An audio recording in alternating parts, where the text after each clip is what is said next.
they say in this business they don't, pay you for what you have, they pay you for what you know. And I feel like that's really important in what we do, in the sense that we've gone down so many bad roads and recorded things that are so substandard that sometimes you have to learn the hard way, and it takes a long time to do that. So the process is really, really simple. It's like, the process is to not make any band sound like any other band that you've just done. That's the main idea. And to take chances and take risks with sound.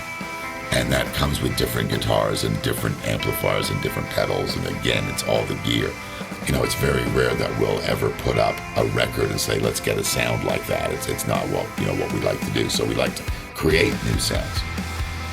And I think we've become really, really good at doing that. And I think the only reason we have is because we made records that were so bad that we would never want to go get that sound again.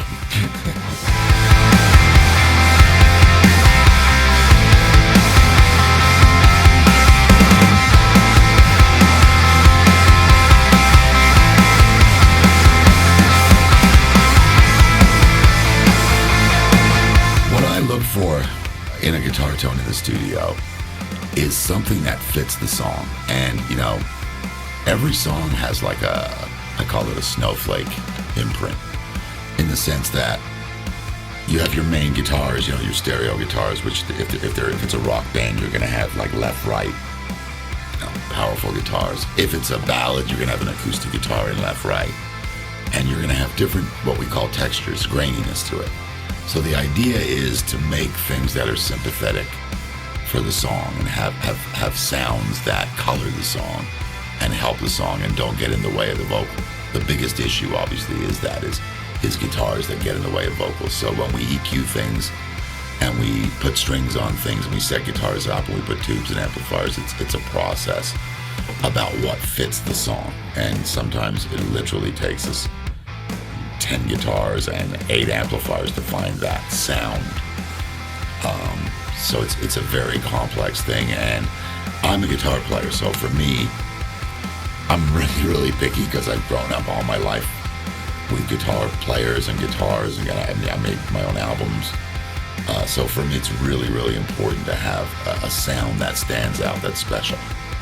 And if it doesn't do that, then it doesn't go on my recording. I never record anything I don't love. So I'm really, really picky, and you've probably driven every engineer I've ever worked with out of their mind to get that sound, whatever that is, that I hear it in my head. And again, it's built around the song.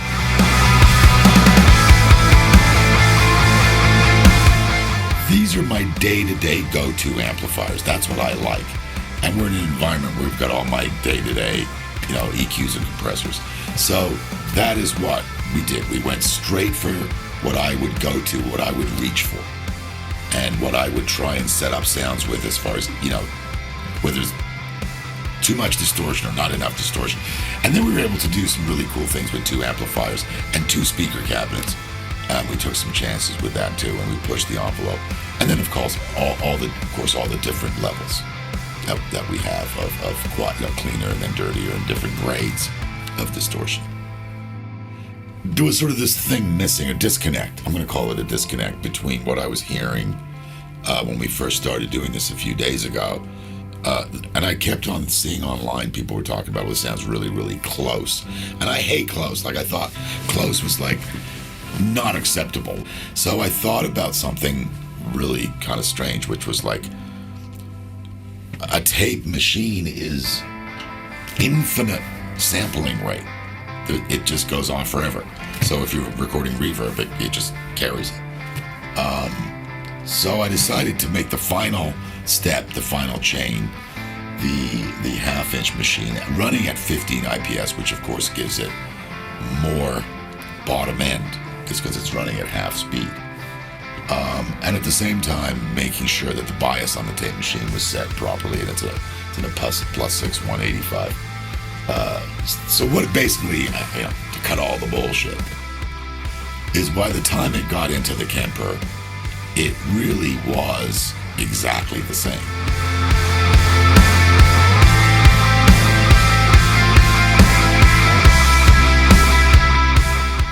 What you can expect from this bundle is something that you've never heard before, which was us being lucky to be in a situation where we're the phenomenal half-inch tape machine made by ATR using 15 IPS tape as the final destination for our sound before it went into the Kemper.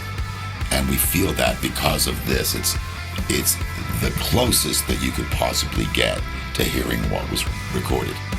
And when it comes back and you A/B it, you can see that it is exactly the same because it's analog tape.